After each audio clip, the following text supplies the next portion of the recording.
ladies and gentlemen, and TV show lovers of all kind, and welcome back to the channel. As always, I am your host, Brett Murphy, and for today's video, I have a brand new episode review for you all. And I am going to be reviewing episodes 3 and 4 of Ms. Marvel. So yes, we have arrived at yet another Wednesday, which means we have a brand new episode of Disney and Marvel Studios' Ms. Marvel. And for those of you who don't recall, I have actually been a pretty big fan of this show so far. I gave the first and second episodes both an 8 out of 10. Yes, I missed my review of last week's episode, episode 3, because I was feeling under the weather yet again. It has not been the best month for me when it comes to head colds. So I figured, why not postpone it when I was feeling so miserable and just do a two-parter today. As always with my brand new individual episode reviews, this will contain spoilers. So if you have not seen either of the new episodes or any of the episodes yet of Ms. Marvel, there will be spoilers in this video, so you have been warned. Before I hop into the actual review itself, I just wanted to let you all know that I have an entire playlist dedicated to all of my TV series based reviews, so be sure to check that out and I guarantee you'll find something you like.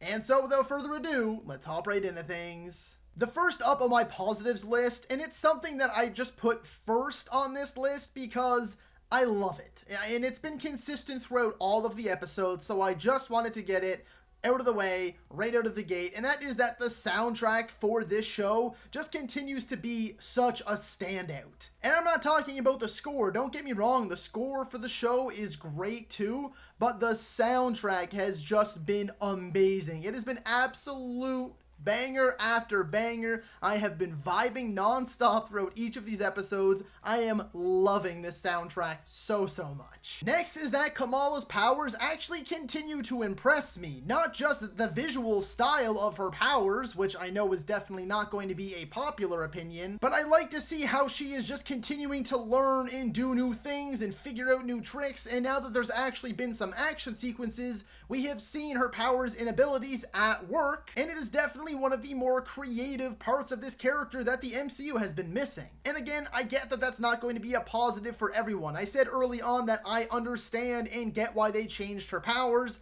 A lot of people have just not been able to accept that yet, hence why the show is getting review bombed despite being really good. And yet again, I am absolutely digging all of the life stuff. That's actually what makes this show stick out in my mind and stand apart from the rest, is the life stuff we get to see with Kamala. There's a family drama at the center of this all, a broken family, a strained family with all different relationships and a lot of figuring out to be done. As well as we get to explore her religion and her native language. And for this most recent episode, episode 4, we have finally gone to her home of Pakistan.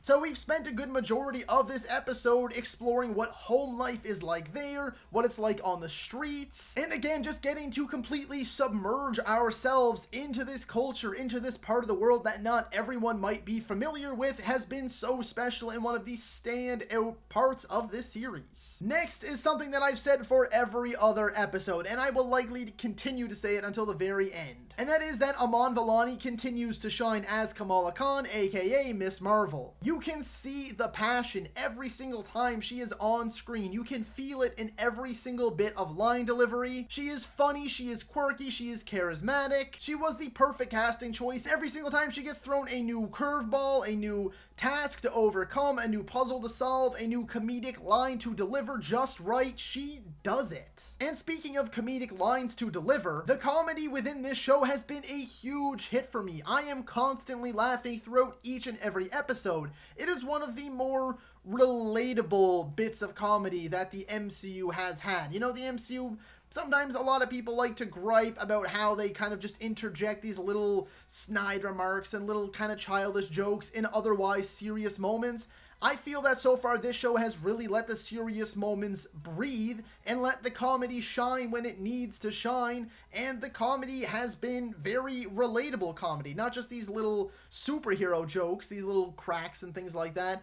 It is just real life, good, funny comedy. The next part is something that was just introduced in this most recent episode, and that is the Red Daggers. Now, yes, we don't know much about them just yet, but I feel that they could be a very interesting addition to this show to really mix things up. Again, they were only introduced, midway through the episode, and yes, we got a bit of backstory in the form of a bunch of exposition, which I will touch on shortly, and we had that main guy die, the mentor or the leader, or whatever he was, pretty early on, but we have this new sort of sidekick for Kamala, so I am intrigued to get more from these Red Daggers and see where this relationship with this new character goes. And the final positive that I had with these last two episodes is the ending of episode 4, because to me it doesn't seem like we're just seeing a vision or a glimpse into the past anymore. It looks like Kamala traveled all the way back in time to that very night that gets brought up so often. I believe they keep referencing it as the partition and how her grandmother got out on that final train. And it appears that we're actually going to see the events of that night play out, which is actually pretty exciting in my opinion. Not only could it be very educational for some, but it could lead to some very, very interesting things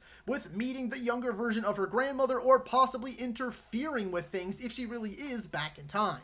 And now for my negatives for these last two episodes, and really there aren't specific ones per episode because I kind of had the same negatives with the last two episodes. The first is that I found both of these episodes were extremely exposition heavy. We get giant exposition dumps from her grandmother, we get a giant exposition dump from the villains of the show, we get a giant exposition dump from the leader of the Red Daggers, and it just seems like things started off kind of slow, and now we need all of this information at once for the story to continue and be told the way they want it to be told. So their only solution is just to have our character meet the right person and get the right amount of information in like a 4 or 5 minute scene of just straight explanation. Yes, that's called an exposition dump, ladies and gentlemen, and we have had quite a few of them in these last two episodes. Next, and it is a very sad negative to report in my humble opinion, but the fight scenes have not been great.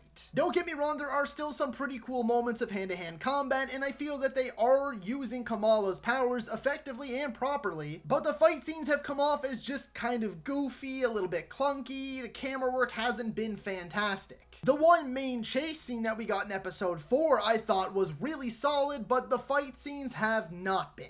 And the last negative that I had with these last two episodes is something that was a negative, but for the opposite reason of the first two episodes. If you watched my reviews for the previous two episodes, you will likely know that I was complaining that there was no villain for the show yet. There was really a lack of any central villain, didn't really know where the story was going. And now we have our villains. They're called the Jinn, or the Jinn. I'm not entirely sure how to pronounce it properly.